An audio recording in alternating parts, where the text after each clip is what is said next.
4 ஜூலை 2026 பொதுக்காலம் 13ஆம் வார சனி நற்செய்தி வாசகம். மத்திய எழுதிய தூய நற்செய்தியிலிருந்து வாசகம். ஆண்டவரை மாட்சி உமக்கு. அதிகாரம் 9, இறை வசனங்கள் 14 17 முடிய. அக்காலத்தில் யோவானின் சீடர் இயேசுவிடம் வந்து, நாங்களும் பரிசேயரும் அதிகமாக நோன்பு இருக்க உம்முடைய சீடர்கள் ஏன் நோன்பு இருப்பதில்லை என்றனர். அதற்கு இயேசு அவர்களை நோக்கி, மணமகன் தங்களோடு இருக்கும் வரை மன விருந்தினர்கள் துக்கம் கொண்டாட முடியுமா? மணமகன் அவர்களை விட்டு பிரிய வேண்டிய காலம் வரும், அப்பொழுது அவர்களும் நோன்பு இருப்பார்கள். மேலும் எவரும் பழைய ஆடையில் புதிய துணியை ஒட்டு போடுவதில்லை, ஏனெனில் அந்த ஒட்டு ஆடையும் கிழிந்துவிடும், கிழிசலும் பெரிதாகும்.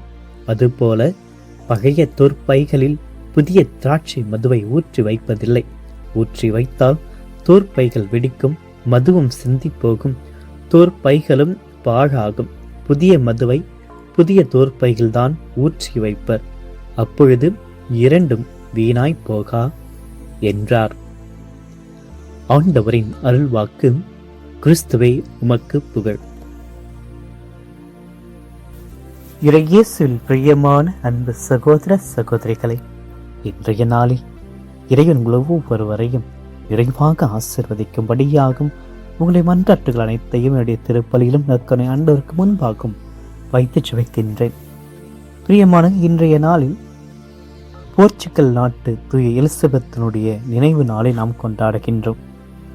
ஆரக்கோணக்கல் பிறந்த இவர் போர்ச்சுகல் நாட்டு அரசு டினிஸ் என்பவருக்கு மனு முடித்து கொடுக்கப்பட்டார்.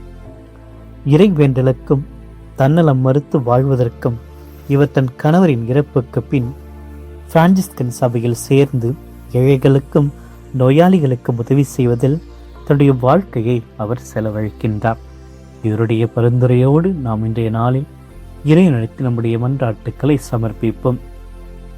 இந்த நற்செய்தி வாசகத்தில் பார்க்கப்படுகின்ற புதிய திராட்சை மதுவும் புதுப்பிக்கப்பட்ட உள்ளமும் இறைவனால் ஏற்றுக்கொள்ளப்படும் என்பதை நாம் உணர வேண்டும். யோவானின் சீடர்கள் ஒரு நியாயமான கேள்வியோடு இயேசுவை அணுகுகிறார்கள். நாங்கள் நோன்பு இருக்கின்றோம், உடைய சீடர்கள் ஏன் நோன்பு இருப்பதில்லை? இந்த கேள்விக்கு இயேசு தருகின்ற பதிலானது நம்முடைய ஆன்மீக வாழ்வினுடைய அஸ்திவரத்தை உழுக்கக்கூடியது.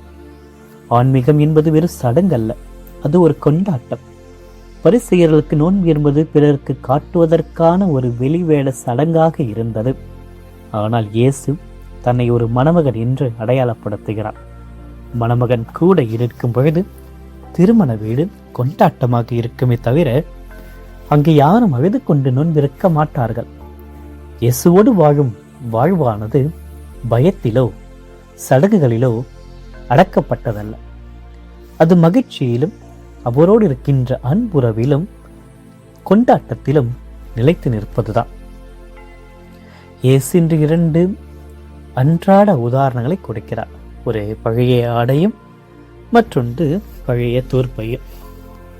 யூதர்களுடைய பழைய தோல்பைகள் காலப்போகில் இறுகி நெகிழ்வுத்தன்மையை இழந்து விடுகிறது. அதாவது அந்த ஒரு ஃப்ளெக்சிபிலிட்டி இருக்காது. அதில் புதிய வீரியமுள்ள திராட்சை மதுவை ஊற்றினால் அந்த பையானது வெடித்து சிதறிவிடுமாம். இன்று நம்முடைய நிலைமைதான் என்ன? நாமும் பல நேரங்களில் நம்முடைய கத்தோலிக்க திருவினுடைய பாரம்பரியங்களையும் ஜெபங்களையும் செய்து கொண்டுதான் இருக்கிறோம். ஆனால் நம்முடைய சிந்தனைகள், குணம், கோபம், பொறாமை போன்ற பழைய பலவீனங்களை மாற்ற மறுக்கின்றோம். நம்முடைய கடந்த பாவ பழக்க வழக்கங்களை விட்டுக்கொண்டு இயேசு தருகின்ற புதிய ஆசீர்வாதத்தை நாம் பெற்றுக்கொள்ள முடியாது. அந்த பழைய ஆடையும் பழைய தோற்பையும் போன்றுதான் நம்முடைய பழைய வாழ்க்கையும் நம்முடைய பழைய தீய பழக்க வழக்கங்களும். எவர் ஒருவர் கிறிஸ்து இருக்கிறாரோ அவர் புதிய படைப்பு என்று பவுலடியார் குறிப்பிடுவதை குறைந்திருக்க எழுதிய புத்தகத்தில் நாம் பார்க்கிறோம். அந்த வெளி வேடங்களை நாம் தவிர்க்க வேண்டும். நாம் மேற்கொள்கின்ற நோன்பு ஜெபங்கள் நம்மை பழைய நிலையிலிருந்து மாற்றவில்லை என்றால் ஒரு புதிய பாதைக்கு நம்மளை கொண்டு செல்லவில்லை என்றால் அது வெறும் சடங்குதான். அதனால் நமக்கும் எந்த விதமான பயனும் இல்லாமல் போகும். கடவுள் நம்முடைய உறவை ஆழப்படுத்த அழைக்கின்றார். அவருடைய ஆன்மீக வாழ்வில் அனுபவத்தை நாம் பெற வேண்டும் என்றால் நம்மிடத்திருக்கின்ற பல பாவ நிலைகளை, பழைய நிலைகளை நாம் தகர்த்தெறிய வேண்டும். ஒரு குடுவையில் புதிய நீரை நிரப்ப வேண்டும் என்றால் அதில் இருக்கின்ற பழைய நீரானது, அழுக்குகளானது வெளியேற்றப்பட வேண்டும். நமது ஜெபமும் நோன்பும் பிறரை பார்க்க வேண்டும் என்பதற்காக இல்லாமல் கடவுளோடு நம்முடைய உறவை புதுப்பிப்பதற்கான ஒரு வழியாக இருக்க வேண்டும். தூய ஆவியானுடைய வழியாக அவர் நம்முடைய இதயத்தை தங்குவதற்கான எல்லா விதமான நிலைகளை, நம்முடைய உள்ளத்தை அன்பினாலும் மன்னிப்பினாலும் இரக்கத்தினாலும் புதிய மாற்றத்தை கொடுத்திருக்கின்ற மனநிலையினாலும் நாம் மாற்றிருக்க வேண்டும்.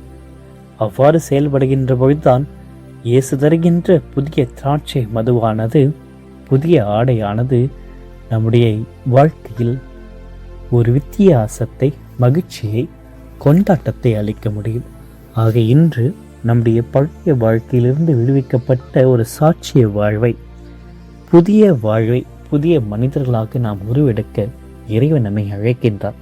இயேசுடைய சீடர்களாக வாழ அழைக்கின்றார். அதற்கு நம்மையே நாம் வெறுப்போம், நம்முடைய சுயநலத்தை வெறுப்போம், கசப்பு உணர்வுகளை வெறுப்போம், தீய பழக்கங்களை வெறுப்போம், அன்பை, இரக்கத்தை, மன்னிப்பை, சகோதரத்துவத்தை நாடுவோம். இறைவன் நம் ஒவ்வொருவரையும் நிறைவாக ஆசீர்வதிப்பாராக. ஆமென். மன்றாடுவோமாக. என்றும் வாழும் எல்லாம் அல்ல இறைவா, இந்த புதிய நாளுக்காக உமக்கு நன்றி செலுத்துகின்றோம். இந்த புதிய நாளில் நீர் எங்களுக்கு தந்துள்ள விடியலுக்காக உமக்கு நன்றி செலுத்துகின்றோம். நேற்றும் இன்றும் என்றும் மாறாத எங்களுடைய மணமகனாகிய இயேசுவே, உம்முடைய பிரசன்னத்தினால் இந்த நாளை நீர் அலங்கரிக்கின்றேன். கடந்த இரவு முழுவதும் எங்களுடைய சிறகுகள் நிழலில் பாதுகாத்து புதிய நாளின் ஆசீர்வாதங்களை காண செய்த உமது அளவற்ற கிருபைக்காக உம்மை போற்றுகிறோம், ஆராதிக்கிறோம், வழிபடுகின்றோம். உமக்கு நன்றி கூறுகின்றோம். மறைபொருளாய் விளங்குகின்ற இறைவா, இன்று முதல் நற்செய்தி வழியாக எங்களோடு பேசிய ஒவ்வொரு வார்த்தைகளுக்காக, அனுபவத்திற்காக உமக்கு நன்றி கூறுகிறோம். பழைய தோற்பைகளில் புதிய திராட்சை மதை ஊற்றி வைக்க முடியாது என்று எங்களுக்கு கற்றுக் கொடுத்தீரே. ஆண்டவரே, எங்களுடைய பழைய பாவங்கள், அனுபவங்கள், கசப்புகள், கோபங்கள், பொறாமை மற்றும் சுயநலம் போன்ற பழைய தோற்பைகளை என்னுடைய பாதத்தில் நாங்கள் ஒப்படைக்கிறோம். தூய ஆவியான ஒரு புதிய திராட்சை மதுவை எங்களை ஊற்றுவதற்காக எங்களுடைய இதயங்களை ஒரு புதிய தோற்பையாகவே மாற்றியறலாம். வெறும் வெளிவேட சடங்குகளிலும் மனிதர்கள் பார்க்கின்ற ஆன்மீகத்தில் நாங்கள் சிக்கிக்கொள்ளாமல் உம்மோடு, உமது அன்போடு, உமது உறவோடு அன்பு கொள்கின்ற ஆழமான ஒரு சீடத்துவ வாழ்க்கையை எங்களுக்கு தந்துள்ளோம். சட்டங்களை விட அன்பே முதன்மையானது என்பதை உணர்ந்து இந்த புதிய நாளில் உமது அன்பை மற்றவருக்கு நாங்கள் பகிர்ந்திட தேவையான அருளையும் ஆசீர்வாதத்தையும் கிருபையினால் எங்களை நிரப்பி அருளை தாரும். அன்பு தந்தையை, இதோ இன்றைய நாளில் அன்னை மரியனுடைய பரிந்துரையை நாங்கள் நாடி தேடி செபிக்கின்ற வேளையில் இயேசுடைய வார்த்தைக்கு தன்னையே அர்ப்பணித்த அன்னை மரியனுடைய அந்த ஒரு நம்பிக்கையை இந்த விடியற்காலையில் எங்கள் ஒவ்வொருவருக்கும் நம்முடைய தூய கரங்களினால் எங்களுக்கு அளித்து எல்லா ஆசீர்வாதத்தையும் அன்னையின் பரிந்துரையினால் எங்களுக்கு வழங்கி ஏறலாம். இன்றைய புதிய நாளில் நாங்கள் செய்ய இருக்கின்ற அனைத்து கடமைகளிலும், எங்களுடைய உழைப்புகளிலும், சிந்தனைகளிலும், சந்திப்புகளிலும் அன்னை மரியனுடைய மாசற்ற இதயத்திற்கு நாங்கள் அர்ப்பணிக்கின்றோம்.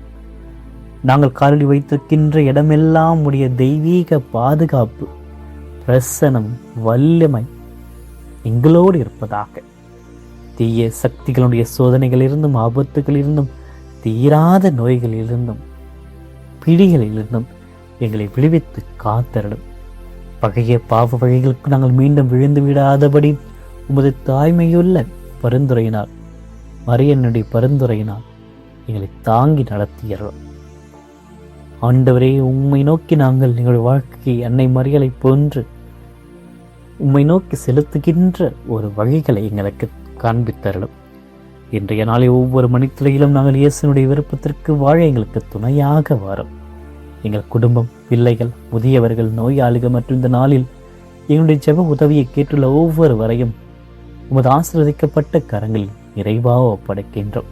இந்த நாள் முழுவதும் எங்களுடைய எண்ணங்கள், சொல், செயல் அனைத்தையும் உமக்கு உகந்தவனாக பலியாக மாறட்டும். இயேசுவே, நீர் எங்களோடு இருக்கும் பொழுது நாங்கள் பயப்பட தேவையில்லை என்ற ஒரு திடமான விசுவாசத்தோடு இந்த நாளை நாங்கள் தொடங்குகின்றோம். அன்னை மரியாதையோடு தொடங்குகின்றோம். உமது பிரசன்னத்தோடு தொடங்குகின்றோம். எங்களோடு பயணித்து உமது ஆசீர்வாதத்தை அருளை எங்களுக்கு பொழிவீராக. இந்த மன்றாட்டுக்களை எல்லாம் எங்கள் ஆண்டவராகிய கிறிஸ்து வழியாக உம்மை பார்த்து செபிக்கின்றோம். ஆமென்.